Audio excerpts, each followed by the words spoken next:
Today we're going to be talking about some of the big findings from a book called How to Not Die Alone, which will help you improve not just your love life, but also your career and your ability to find your passion and do what you love. There's a lot of personal human biases that we all have that oftentimes are our enemies and shoot us in our foot rather than help us. So hopefully this podcast episode will really help with that. Now, the book is actually focused on love, but I found that a lot of the biases and principles in the book can also be applied to career and income and finding your passion, as we'll explore. The book centers around three tendencies and then also the attachment types, which also happen to be three modes of attachment styles as well. And so it dives deep into psychology, and I really think me sharing some of the insights may be helpful to you, and at the very least, get you a taste enough to check out the book yourself. And I wanted to introduce this because I think niche books like this definitely deserve a little bit more attention, because I think nowadays a lot of the popular books kind of hold weight, but some of the ones that are a little lesser known don't get the attention they deserve. And this one's definitely on the come up, and I think it's worthy. I actually found it through Ali Abdal, who is a top YouTuber. He actually has like almost 2 million subscribers.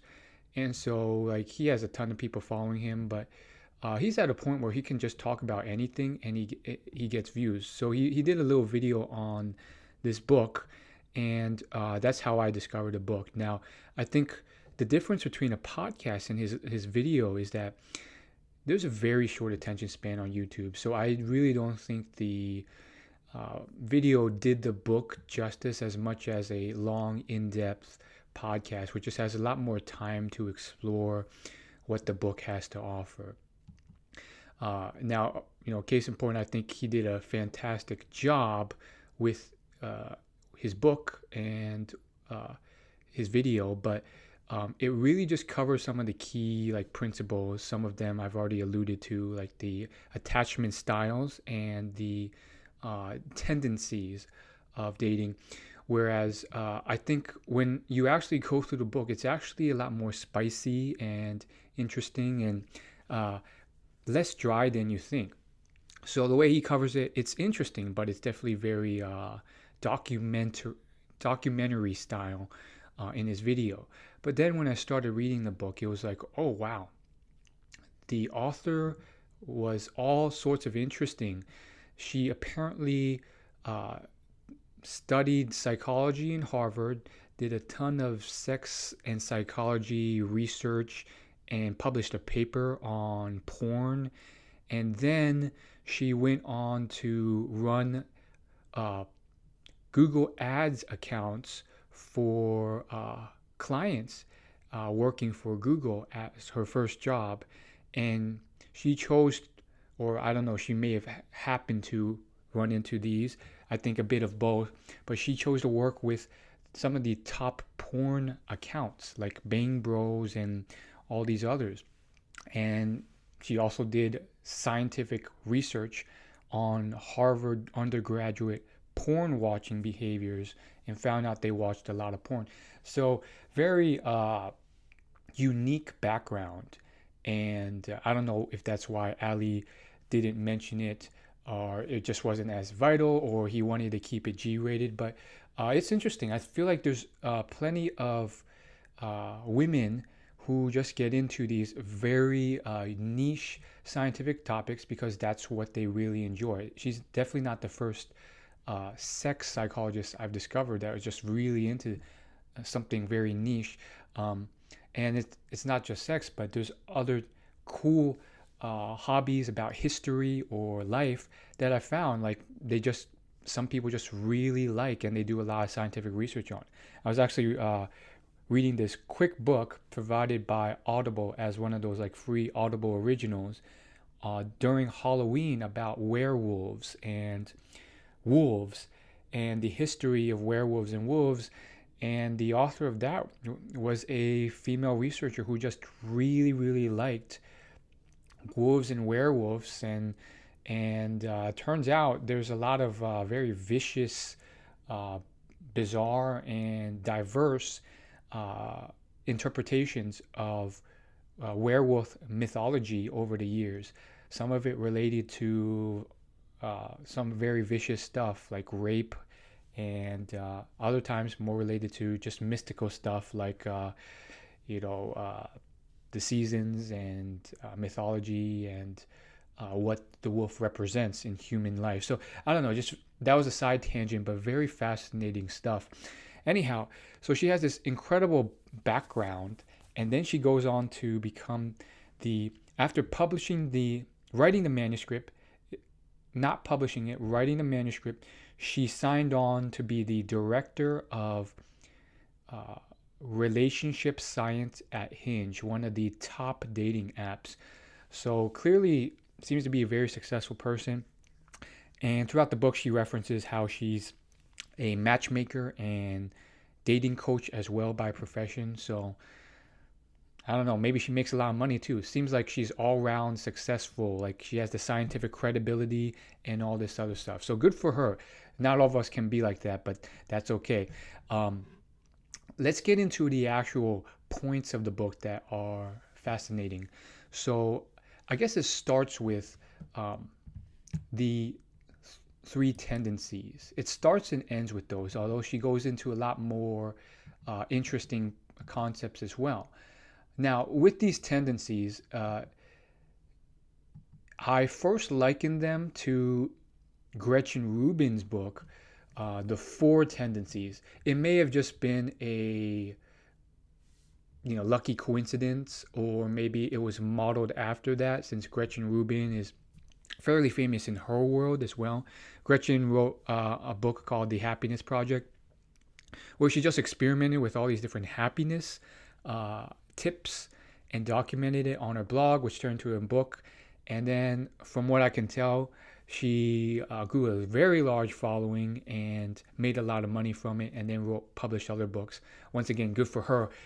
Not all of us can do that, um, and that's okay. But I thought that was interesting. I also read Gretchen Rubin's book, The Four Tendencies, a couple years ago, and I personally gave it 3 stars because I just felt like it was a very subjective, like non-science backed interpretation of different personality profiles. But um, I would bump it up to a 3.5 because just from the reviews, a lot of people got a lot of value from it, and it just so happened to be like something that was interesting and valuable to a lot of people, and kind of you was a way for them to describe themselves better than a standard personality test, and how to live better and interact with other people better. For me, I found it interesting, but I just found it to be one of many personality tests that are on some level subjective and not representative of reality, but still very useful and still somewhat accurate. Now, that was the Four Tendencies book by Gretchen Rubin. Now we're talking about this new book, How to Not Die Alone, which has what's called three tendencies. Now, believe it or not, I think these tendencies, uh, I have a bit more weight and trust in them because, I think they map well to a lot of people I've seen uh, throughout life in the dating realm. So it was very fascinating. And then, of course, she does sprinkle in some science and studies throughout the book. So there was also some of that.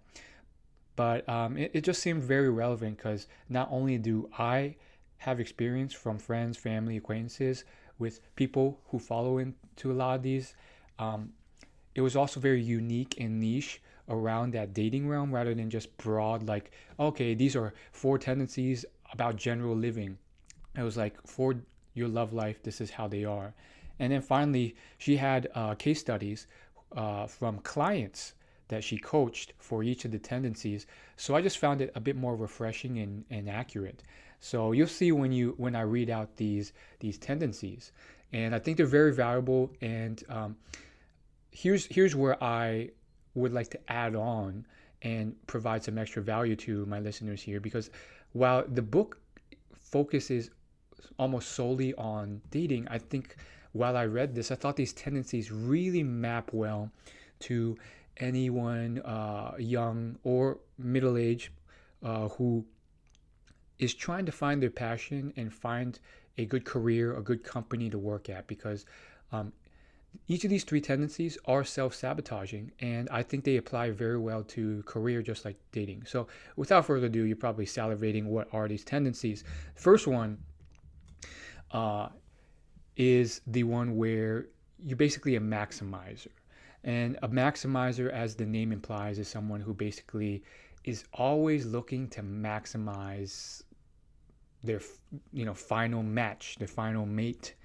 And the problem with this one is that you want this perfect partner, and there is no perfect.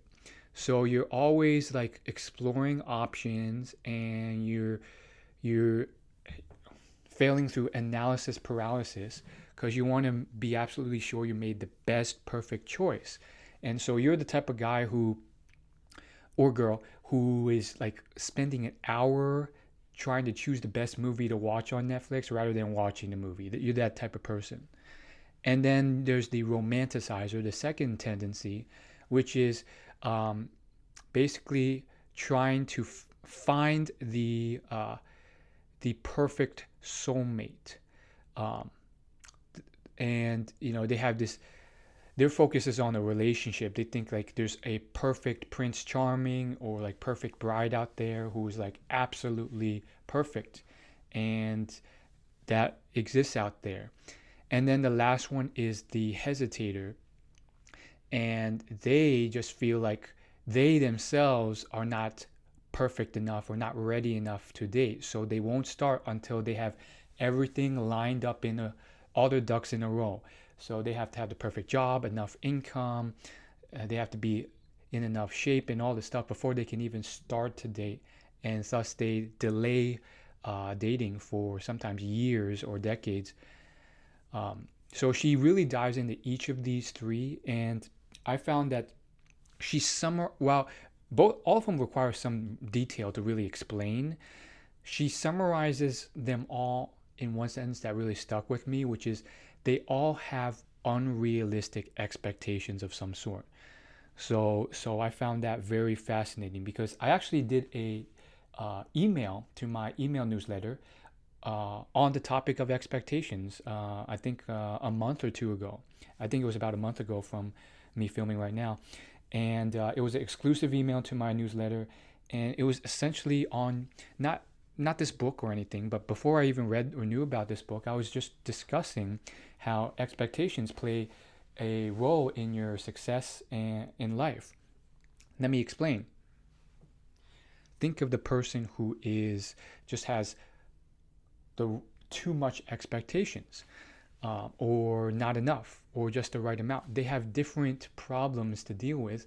And one could argue the one with too many expectations can wreak all sorts of havoc. If you have too high expectations on the vacation place you're going to go to, and then you get there and they're not met, you can't enjoy yourself as much or at all sometimes. And it's like you're still in Cancun or you're still in Hawaii, but you're pissed off because the hotel wasn't as fancy as you wanted, or there's mosquito bites and you didn't expect there to be mosquito bites.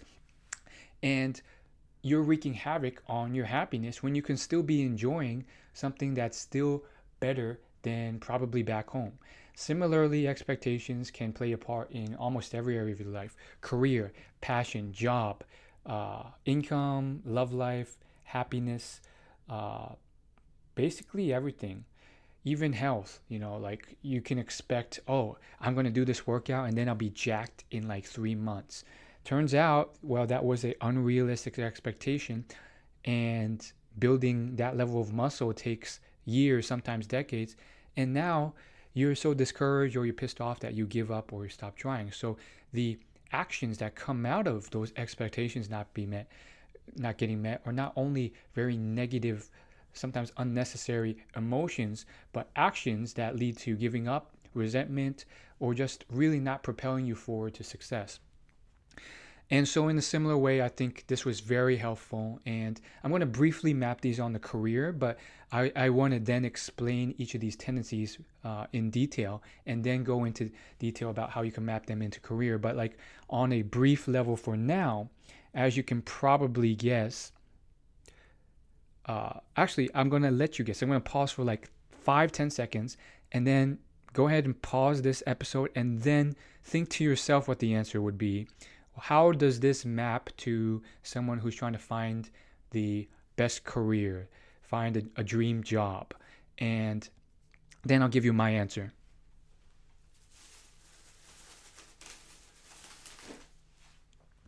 Okay, I'm back, and I hope you found a answer. Now let's see what your answer is and what mine is. And I'm not saying mine is the most correct and only correct answer. You could have something that works as well. But what I said was that it maps. I believe it maps really well to career because essentially a lot of people have these same expectations for their dream company or dream job, and not everyone suffers from this. Others have the issue of just like not even just thinking all jobs suck and you have to cope with them. But there's definitely a growing group of people who think that like they need to find a job that matches their passion. And I think this was definitely the case for me a bit growing up. But like, think about it, the romanticizer. They want to have the perfect soulmate. In jobs, that would be the perfect company to work for, the perfect job. And unfortunately, especially when you're starting out, oftentimes with a limited job market and a limited supply of jobs and stuff that people pay to do because it's not always pleasant to do for free, you get a dynamic where most jobs are not going to be flawless, perfect, amazing dream jobs. There's going to be stuff in those jobs that you don't want to do, that you may never want to do. And I'm not saying this is right or wrong, but people have told me, and this is just food for thought, people have told me there's always going to be, even in your dream job, there's always going to be some little thing, some things that you don't want to do, that you don't enjoy doing. That's all jobs. And so by having those unrealistic expectations on like, oh, this is just going to, I need to find this perfect company with a perfect job. Otherwise it's doomed. You kind of are setting yourself up for more unhappiness than you need to, rather than just kind of like saying like, okay, it's good enough for now as I move on and put my best foot forward. The maximizer, always keeping their options open, always thinking that there's something better out there for them. What do they end up doing? They either end up surfing too much on job directories without ever applying, or they're always job hopping or always keeping something in the back of their pocket because they always think there's something better. And then when they get that, turns out it's not even that much better. So then they continue looking again. And they always find something wrong with what they have now because it's not good enough. And that's why they continue to build a resume where they're only at every company for 3 months, 6 months, 9 months, a year before they flip to a new one. And all of a sudden you get to a point where the hiring manager looks at it and says, man, you're a job hopper. We're not going to hire you because we know you're not going to stick around. I mean, the last 5 years, you've been at 10 companies. So, that's another issue. And I think, to a degree, you can get away with it. I've done informational interviews with successful people, and some of them do job hop every 1 to 2 years, and that is arguably reasonable. But like 6 months, 3 months, no, that's, you're a maximizer in that case. And then the hesitator would be, in terms of career, someone who is just always never executing because they just don't think they're good enough. They need to get the MBA, they need to get this and that, and they get all that stuff and they still don't feel confident enough to ask for a raise or apply for a better job. So that's a brief aside to talk about how these tendencies map on the career world. Let's jump back into how they play out in terms of the book and the dating tendencies. So first and foremost, let's get down to it. In terms of the dating tendencies, I found it very fascinating. So I guess first and foremost, let's start with the romanticizer tendency. Now, this one, I really liked the concept in the book where she basically starts it off by, blaming Disney. She said Disney lied to us, and Disney like kind of caused us to think in a certain way about how our soulmate is. I don't think she's really putting all the blame on Disney. She's just kind of using it as a point of discussion. But I think it's true, and she rightfully does bring up some good points about Disney, and she also uh, actually gives a client example. So this client of hers was a romanticizer, and she had a great career. She was pretty. She was, stable. Had all these great qualities, smart, and so forth. And yet she could never really, you know, have a good, solid dating life. And when you look into it, you find out that um, she grew up and she watched a ton of Disney movies. And through these Disney movies, she was like, she felt like dating was something that happened to her, not something that she did. And so essentially, what that ended up meaning was, she was the type to kind of like dress up uh, and spend all this time getting ready, even just to go to like the airport for a flight. And she would do that all the time. And she just felt like, she just had to wait for some to bump into the Prince Charming man uh, at the airport or wherever she went. And she couldn't approach herself or do anything because that would be doing too much work. And so she had this like belief in her head that this is how dating was. And ultimately, she really couldn't find anyone. And she had these crazy expectations on this perfect Prince Charming. He had to be X feet tall, had to have light brown hair, athletic, all this stuff. And the author of the book was essentially like, there is no Prince Charming, there is no perfect person out there. So the romanticizer has unrealistic expectations on relationships, on how that relationship is. So even if she were to find someone, this client of hers, it would still end up being somewhat toxic in terms of relationships, because if a fight were to occur, it would oftentimes result in the romanticizer kind of pulling away or avoiding it, because in their fantasy mindset, that could not happen. If it truly was this perfect relationship, perfect Prince Charming character, there would be no fights, which is also a flaw too. I read John Gottman's book on divorce and marriage, and he has a like 96% success rate in predicting divorce through his, the decades of scientific research he's done. And what John Gottman found is that healthy couples fight just as much as unhealthy couples. It's just the style and methodology with which they fight and resolve conflicts, which is different. It's not the absence of fighting.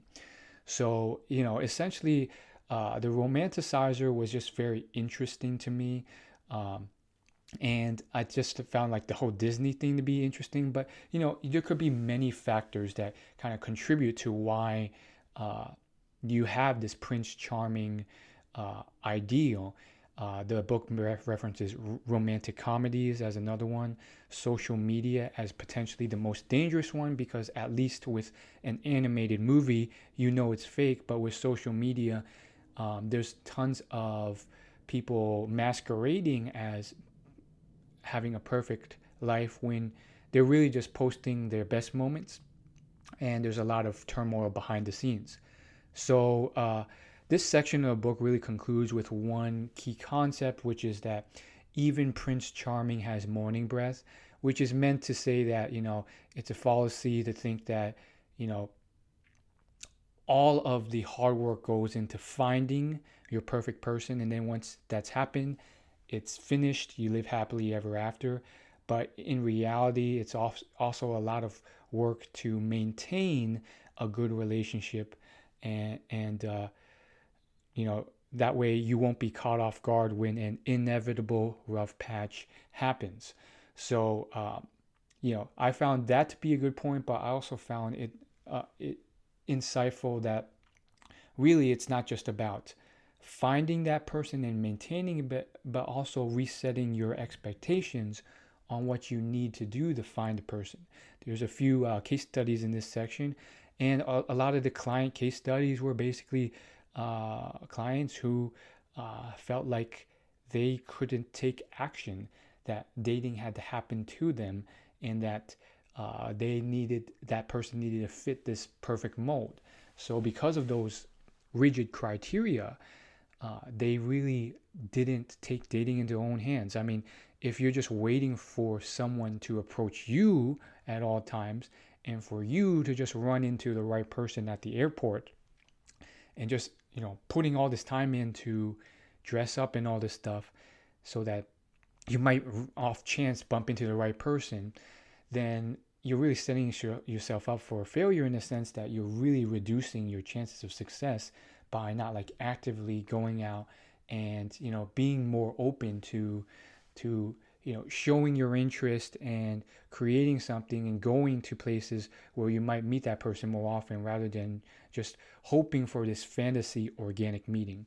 And I think that was one thing that I wanted to emphasize a bit more. Although it was briefly mentioned, I thought it was important, because one of the client case studies was like essentially a woman who chose not to do a lot of things, including online dating, because she found it not organic.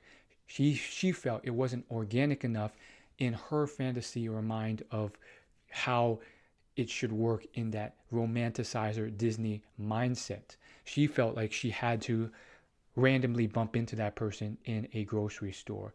And unfortunately, like, how many people are you actually going to meet in those situations? And oftentimes they are not in the mindset or ready to approach you or talk to you. Like, they're there to do their workout, fly on a plane, get their groceries, go in and go out. And you won't meet a lot. And then even if they do approach, if they're not like this perfect cookie cutter image, 6 feet tall, has this look, has this athletic build, you're filtering your chances and opportunities even more, to the point where there's even less. So you get the point. Now let's move on to the next one, the maximizer. So the maximizer, and I think for me, the romantic side, I feel like we all have a bit of each one, or at least some people have a mixture of a few, but they have more of one. For me, romanticizer is really not the one I fall into, I don't think. Maybe a little bit.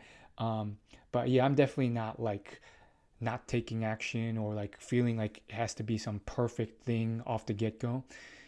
I probably fall more into maximizer.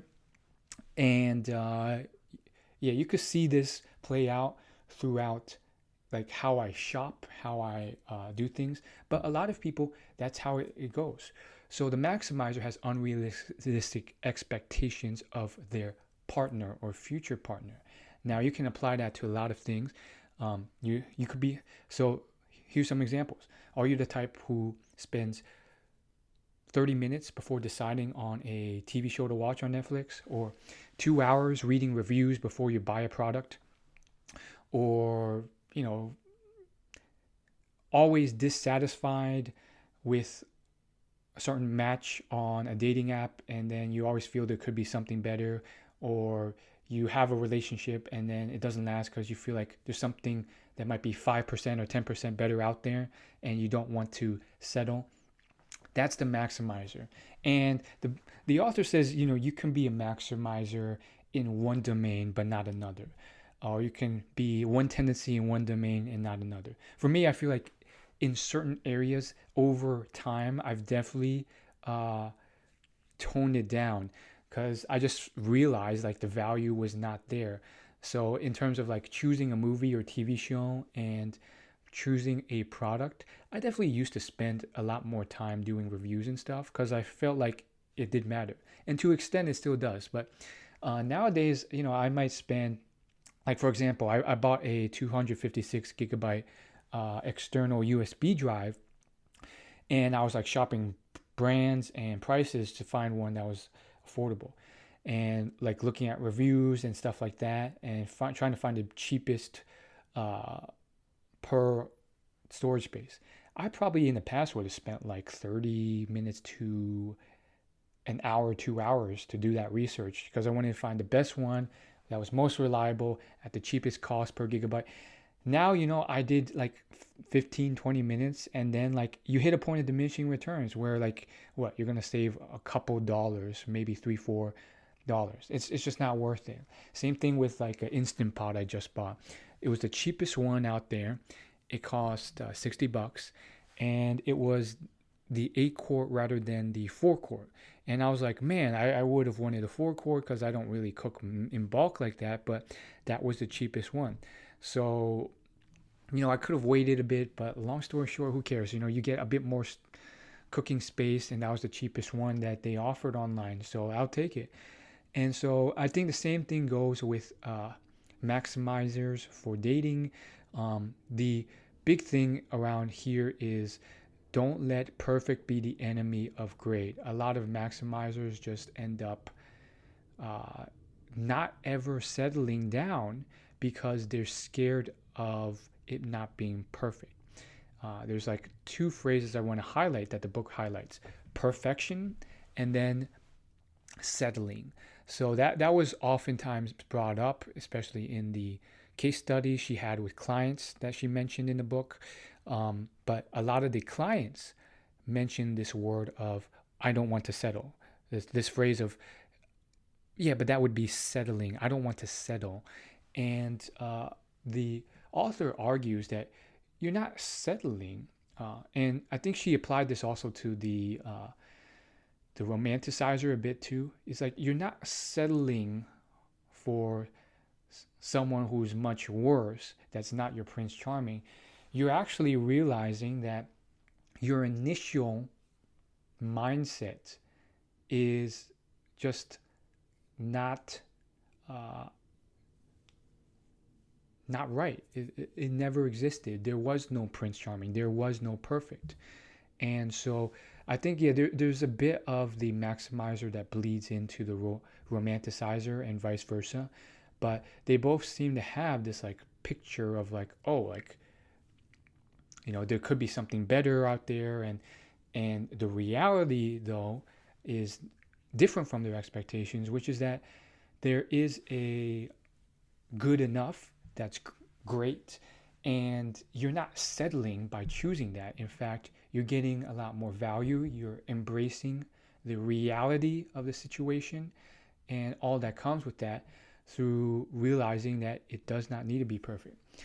So yeah, as you would guess, the maximizer is a huge part of the modern dating market, oftentimes because of all the additional flashy features that the tech world provides and modern life provides.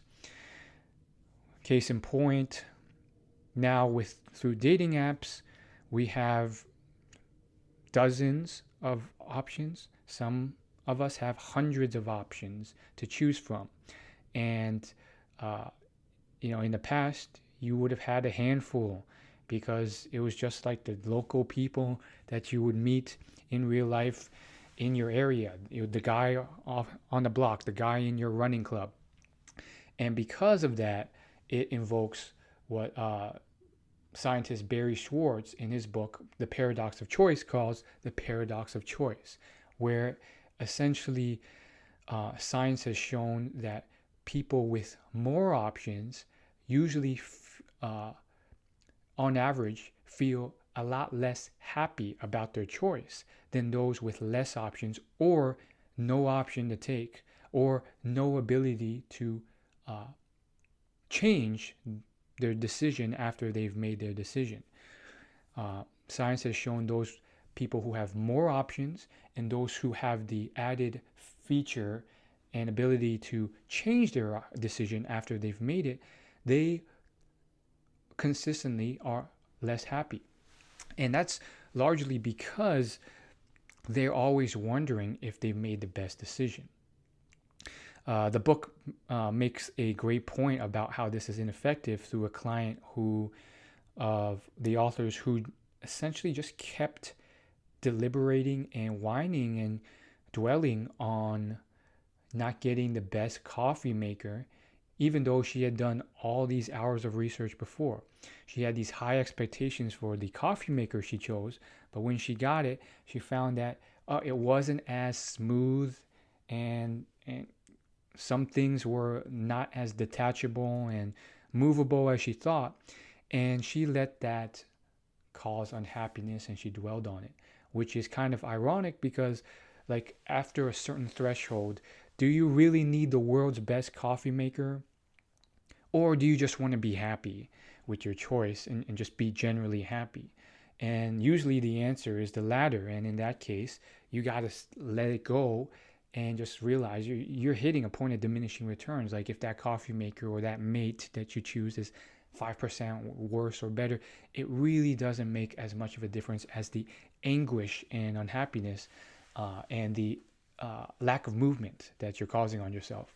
So yeah, I definitely found this to be a very common occurrence, and I think a lot of people succumb to it because they can always just fire up the dating apps and just keep swiping, and they'll ultimately find someone else.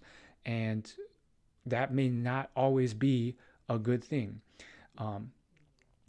The book also touches a bit on missed opportunities here and missed, the opportunity cost of always delaying things, and, the cost of like delaying that decision. So that's really the importance of what the maximizers need to focus on. Like you can't always just be wanting to explore every possible option. So there is a like strategy you can use to kind of stop this, and it's actually based on a career hiring mathematical formula.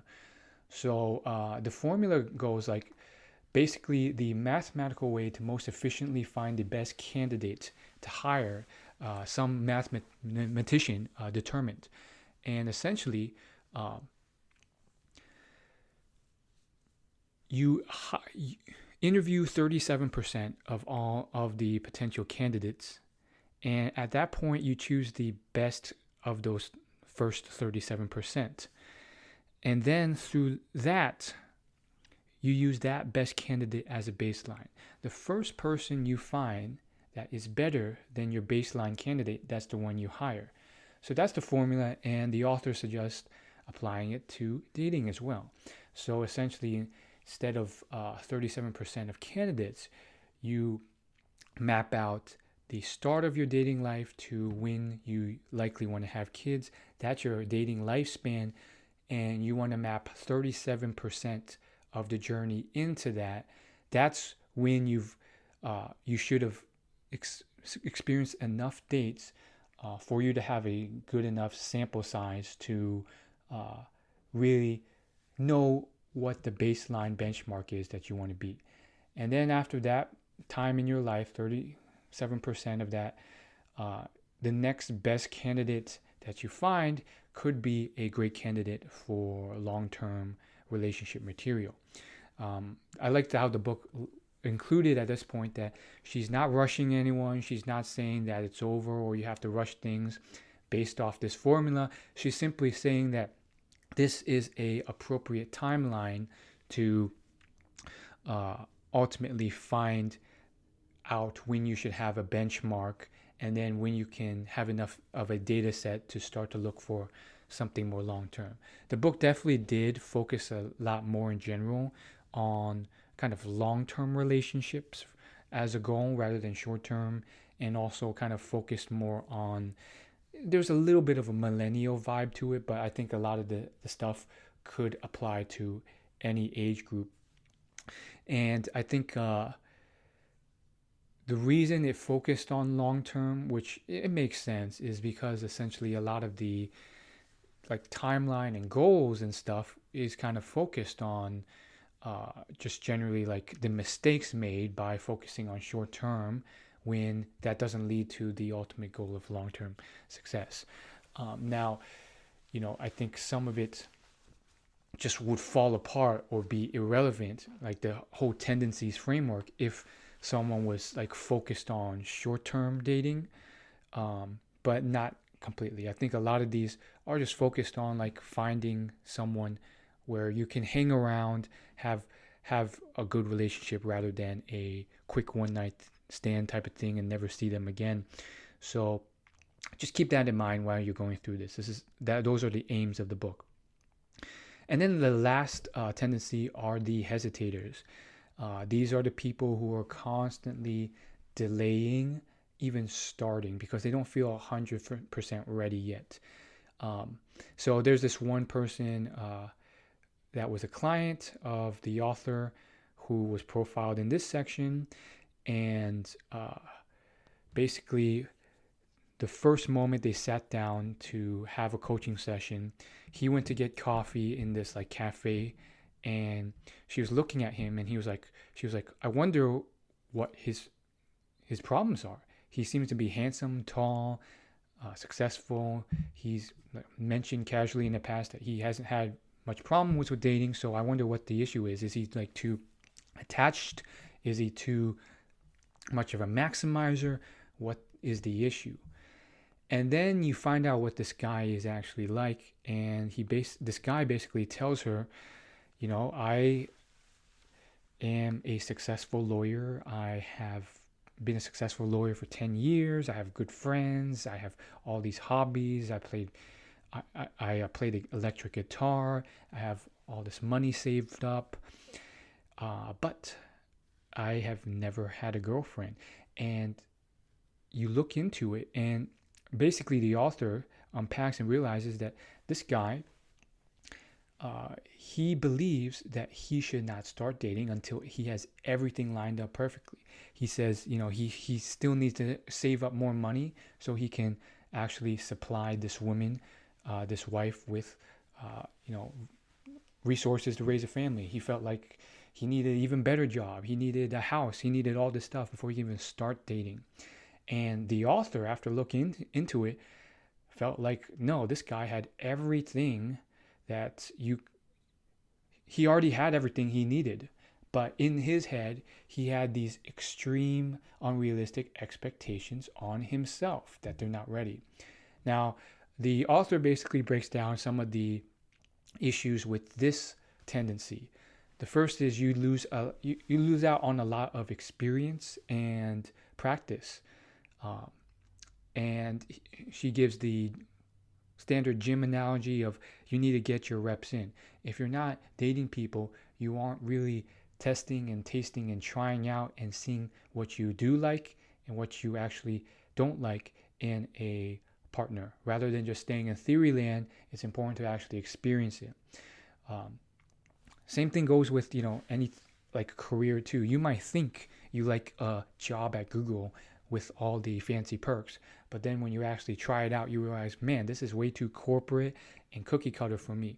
You don't know that until you actually try it out. And there's a few tips here to kind of help with this tendency. One is you got to block or at least stop talking to your ex. Your ex kind of just keeps pulling you into things. Start with small goals. Do prep work. Commit to your new identity as a dater. The book recommends doing an exercise that, although kind of awkward, she thinks it's very helpful, which is go into the mirror and tell yourself, I'm a dater. I'm going out to the date. I'm going to date one person per week. She recommends having a frequency, a goal of that once a week. She also emphasizes that it doesn't have to be excessive. You don't have to do like a date a day, but you need to at least be doing some minimal frequency of that to really start to get the ball rolling there. So I found that very interesting as well. Once again, that's probably not the biggest tendency for me, but for some of you listening to this, it may be that one. You may be a hesitator, one who has not yet even started. So that's really where it is. And I think one thing she covers in the book is how dating has changed over the ages and historically. She says up until 1890s, the history of dating was very different. So up until the last 100 years, out of the thousands of years of human civilization, she says that dating before then was mostly focused on arranged marriages because humanity put a lot of importance on the economic value and benefits of arranged marriages. So it was really only until like the 18th century when things took a turn and people actually had the freedom to choose who to date and marry based on things like love. She also made a historical short point about how love until that point was deemed almost like a short, quick illness rather than what it is now.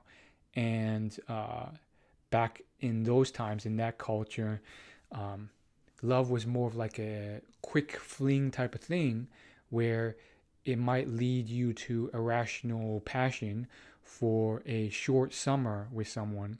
But the in the culture of those times, people would, as they grew up after that summer, would never actually use love to choose who to marry. That was based off the parents and economic value and kind of uh, arranging a marriage to get land, food, animals, and so forth with. So her big point out of all this is that we are living in multiple revolutions of how humans interact. And so if you feel like things are kind of crazy or uncertain or revolutionary, it's because they are. She also makes a big point that the whole dating app culture was really something that only came about in the last 10 years or so. So that's another big, very recent revolution that's affected things. So with all of that, you will see a lot of disorientation and just people not struggling to figure things out. And of course, the dating app thing causes what I've already mentioned, the sheer abundance of options, which leads to the paradox of choice. So it's also very interesting, such a fascinating time that we even get books like this to help us along and coach us with these frameworks. In any other time in history, let's say even like 30 or 100 years ago, that was not around. So you had very little to no information, none of these frameworks or scientific experts helping you out, oftentimes for free or very affordable prices. You were just flung out on your own to figure out yourself and probably would have led to worse outcomes. You would probably still be paralyzed with these attachment styles or these behavior styles because you don't know about them. So, I found that very fascinating. And then we're going to move on to some of the attachment styles. So, what I already mentioned were the 3 dating tendencies. But she also now brings up a valuable concept called attachment styles, which is a popular psychological framework. Not to be confused with the tendencies, but there's also 3 of these. Technically 2, because one of them is the secure framework.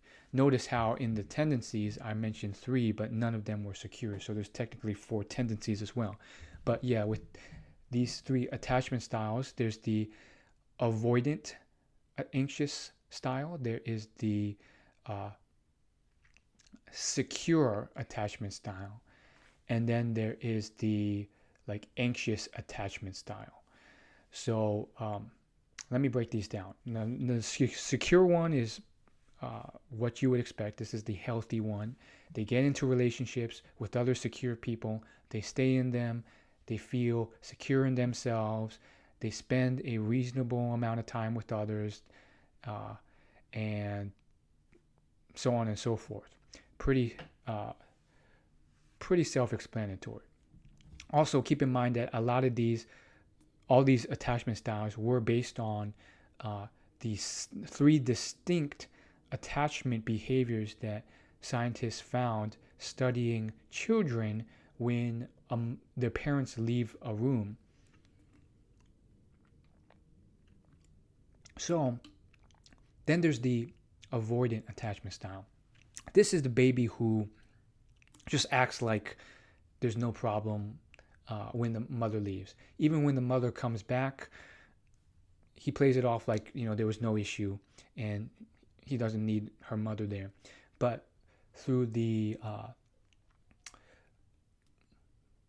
analysis of the baby's heartbeat and other things, those point to the fact that they were very flustered just as much as the other anxious styles. They are just trying to cope with that anxiety in a different way by pretending and avoiding. Now, as you grow up, you kind of continue to have these styles sometimes, and the avoidance style, they oftentimes get into this mindset that, they're just going to abandon me, like it's always going to crumble, so I'm just going to avoid it. I'm going to play it off like I don't care, and that's that. And ultimately what ends up happening is these people always kind of seek excess independence, don't really spend time with the other person enough, and it just leads to a less than healthy way of managing their emotions and anxiety.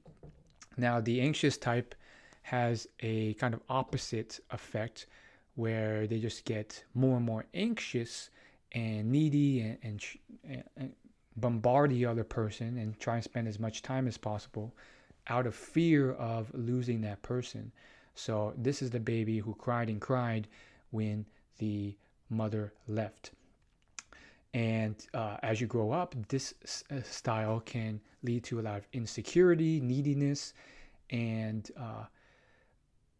kind of just constantly feeling uncomfortable with your place and security with your place in a relationship, which can be a thrill at times, but while that's exciting and kind of adds dopamine, it just can lead to very unhealthy styles. The example in the book was a client who basically had a guy who was a one-night stand situation, or kind of like a hookup situation, recurring hookup, and it was clear that the guy wasn't looking for something long-term, but she had just developed this anxious attachment style, and it ultimately just didn't lead to a good place because she was constantly just like thinking like, oh, will he call me? I'm just going to keep bombarding this person with neediness, and the more they pull away, the more she just kept at it, and ultimately it doesn't lead to a secure, healthy relationship. You have to be comfortable with intimacy, yourself, setting boundaries, spending time alone, a reasonable amount of time alone, but not too much. And you can't be the avoidant style either, where you are just constantly uncomfortable or fearful of any intimacy or connection with your partner. So kind of straightforward in a sense, but also, very dangerous and under the radar. I think a lot of people fall for these and they don't know it. In terms of stats, 50% of the population is secure, but these people quickly kind of get gobbled up by the dating marketplace, and they get relationships with other secure people, leaving most of the pool for the other 25% of anxious and 25% of avoidant types out there. So I think one of the big concepts out of this section is essentially look for a life partner, not a prom date. And essentially this one is goes back to the author's kind of focus on long-term relationships, but essentially she talks about like you really need to get out of those biases and stop looking for the bad boy or the person who's clearly giving off a lot of signals that they're not in it for the long haul. And the prom date, while short-term and fun and will make you look cool, have a lot of things that will not last long. This one, I think she could have, generally the book has been fantastic, but I feel like she lacked some evolutionary psychology and biology insight here. She could have added more here, some of which I'm familiar with. Essentially, uh, there's very primal chemical reasons why um, some of the examples and the women illustrated in this section are naturally drawn to the bad boys, the short-term fling types of people, and a lot of it is not a decision; it is automatic and genetic. So she didn't really kind of cover this. I don't know if she was aware of all of that and why that happens, and all the signals that come out, and why certain things like a man who has a leather jacket, tattoos, muscular, triggers all those things. It's all essentially because of uh, women's in certain ovulatory cycle. They're looking for uh, certain other traits that matter more, which are kind of like good physical health, masculinity, athleticism, because they're looking for the most physically healthy baby during a certain point of their ovulatory cycle versus a kind of more long-term partner or caretaker for their child.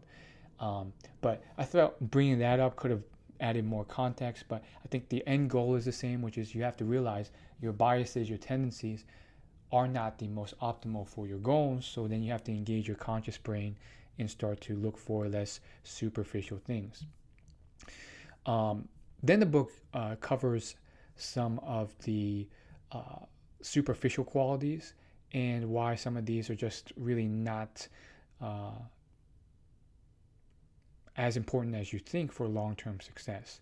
So first, money is covered, and then a lot of classic scientific studies on money versus happiness are pointing out here. I've mentioned these in other videos, but long story short, after a certain threshold of income, money doesn't really increase your happiness as much as you think. You hit a point of diminishing returns.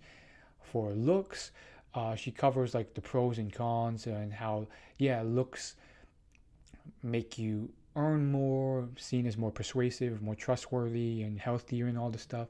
But then she says, well, back in the day, that mattered a lot because you wanted to screen for someone who could have a healthier child that like wouldn't die upon birth, and a mother who wouldn't die upon birth. But thanks to the advances of modern medicine, you don't have to worry about any of that anymore. Plus, research has shown that the value of looks and lust uh, diminish rapidly, much faster than love and all that stuff after about a 7-year span. And basically, those things fade. Um, Apparently, she also points to the third point around superficiality, which is the overweight on the importance of having similar hobbies and personalities. Oh, I need to find someone who's also an introvert. Turns out, she says that a lot of these things fade as well. I got the sense from the book that instead you kind of want to you don't want to have an excessive list of everything you want in a partner. Instead, you want to look for essentially similar values, like someone who has some of the similar values as you, as well as like universal values that you probably want in anyone, which includes loyalty, stability, and stuff like that. So I don't know, interesting point. And then I wanted to just kind of wrap up this section by touching on a few quick other things that she brought up and my final review of the book. I think in general, my review is that I think it's a very thoughtful, interesting book that could be very helpful to a lot of people, including myself. Is every single point in this book accurate and the best advice, the greatest advice, and the most realistic? No. I think, we're still in a day and age where people are trying their best to give their best advice. And it's better than 100 years ago. It's better than 50 years ago. But it's not perfect. It simply will steer you in a much better direction. So not every word in here you have to take to a T and follow directly.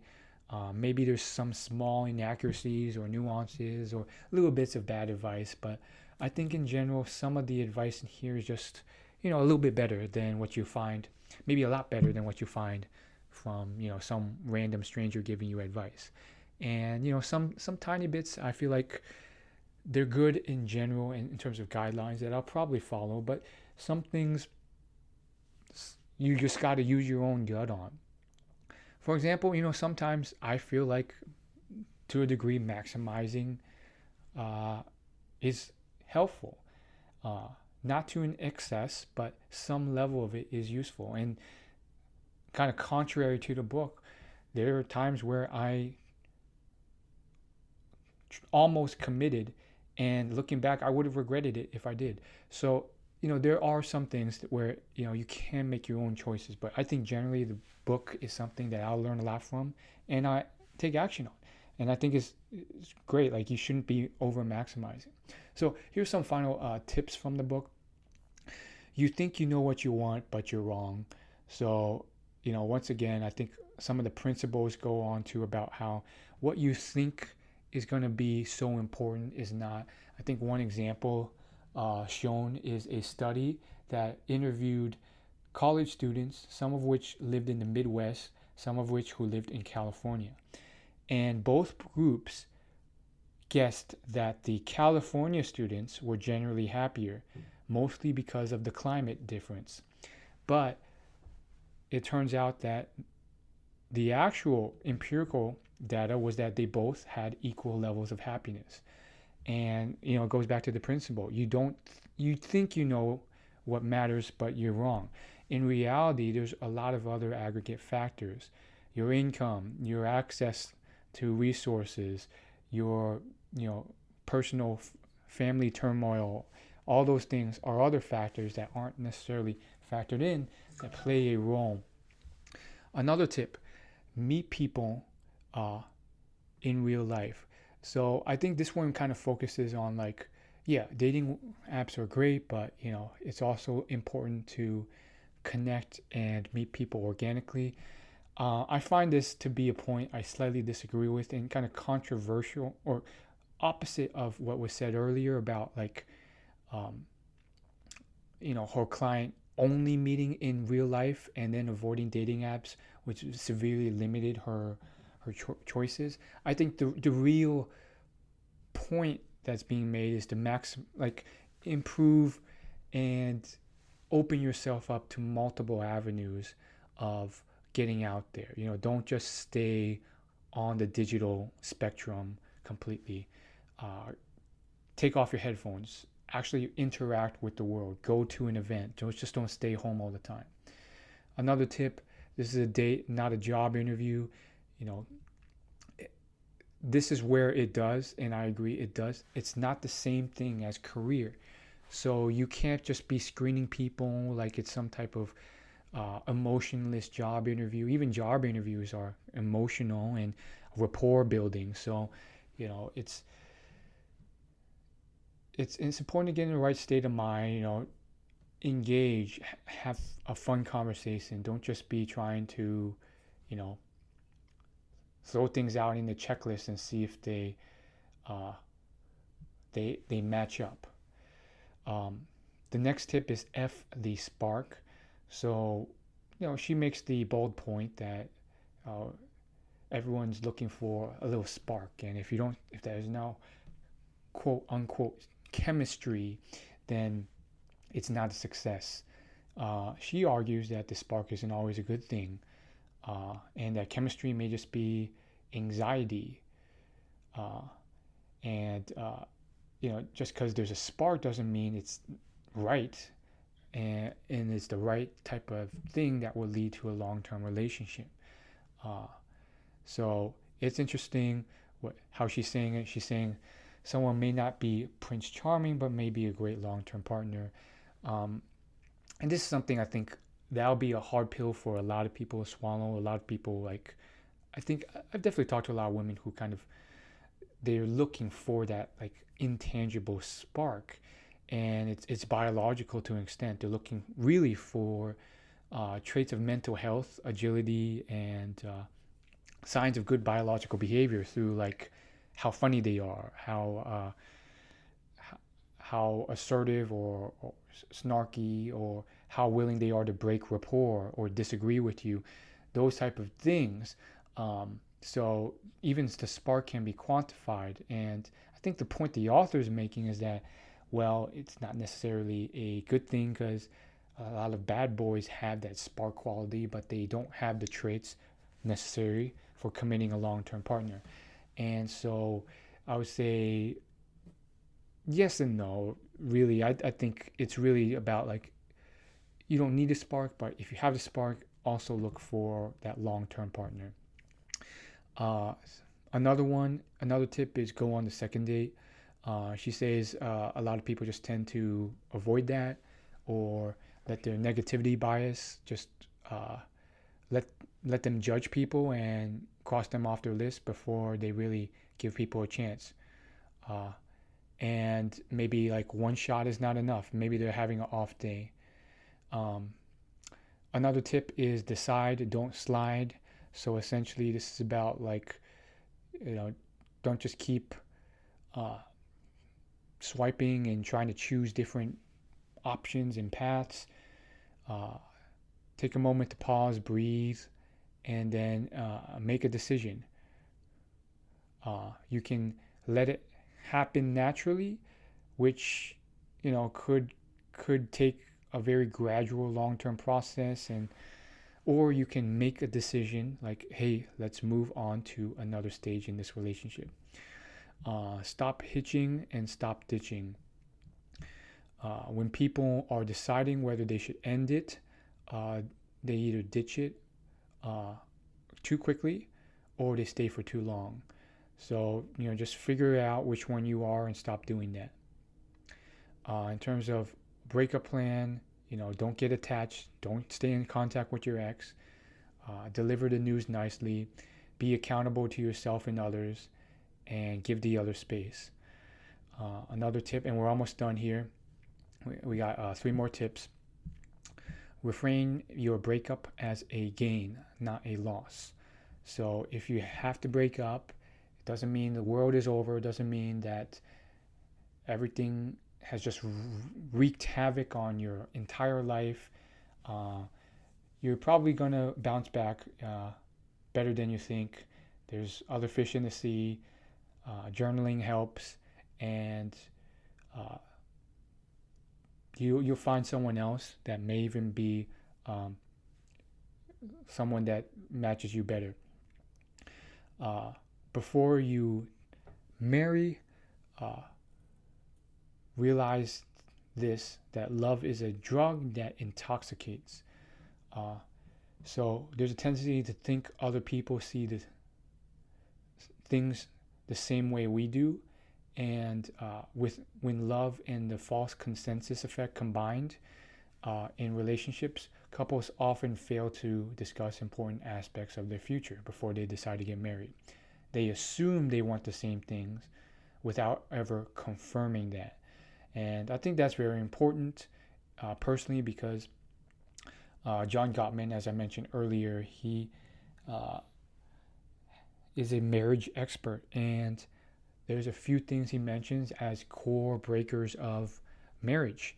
And some of those are like key long-term life goals. One person may want to have kids, the other doesn't.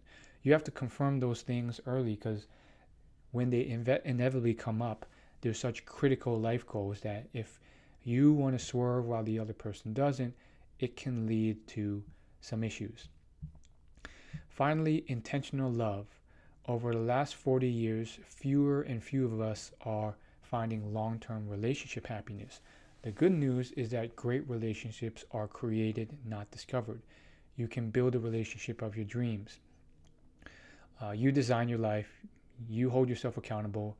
You are honest with yourself. You course correct when you need to. So essentially, I mean, this is in theory a silver or golden age where we are in a new place where we can kind of forge and create something that's better, rather than just be uh, a victim of assigned arranged marriages. And so I think this one, it just kind of concludes by saying, like, this is your time. This is your ability to take these tips and really create a much happier you, a happier life. And so I found these tips very intriguing, especially the book got kicked off with those 3 tendencies. So there's actually a quiz online that you can complete for free to figure out which tendency you are, and then go from there to figure out what you can do better to succeed. So go ahead and Google that, and you can definitely do a lot of good through that. And I think also I want to end this podcast by just saying that, take some action from this. You've learned a lot, but if you're not taking action from these tips, then they just go to waste. There's so many times we read a book, we listen to a podcast, it's jam-packed with useful info, and then we just forget about it. We forget what was even mentioned, and we do nothing about it, even though in the moment we're so excited about all the useful tips that could change our lives. So by example, I'm going to take one tip out of all the tips learned here and apply it, and just to illustrate and potentially encourage you to actually change your life for the better. So for me, once again, I am going to reduce my maximizer tendencies in various areas of life. And I know I don't have to reduce them completely, because some level of, reading different reviews of different companies I applied to is helpful. Because it is. I've met people in the professional world who have told me that they didn't do that, and then they ended up in a company that they hated, and they should have read the Glassdoor reviews. They should have interviewed people who worked there. I'm not saying that you can't maximize, but there's also the excess of maximizing that's also wrong. So for me, I'm just going to reduce it to a more reasonable level. And this, I think that also means kind of being less of a romanticizer in a way. I feel like those two are kind of similar in the sense that realizing that there is no perfect partner, and therefore there's no need to excessively explore future options to the point of maximizing in the most optimal solution. And really that's all there is to it.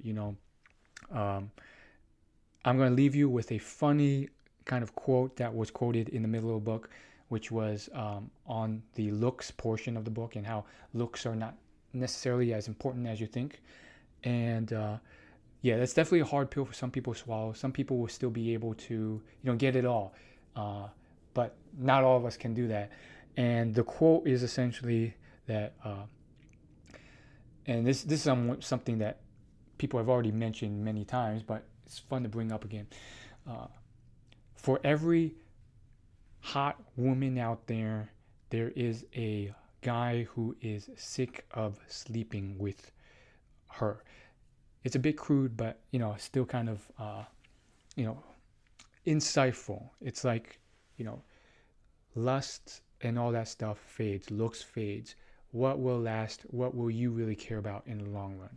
So that's it from me. Hopefully you found value. Please leave a review. It really helps each one on Apple Podcasts.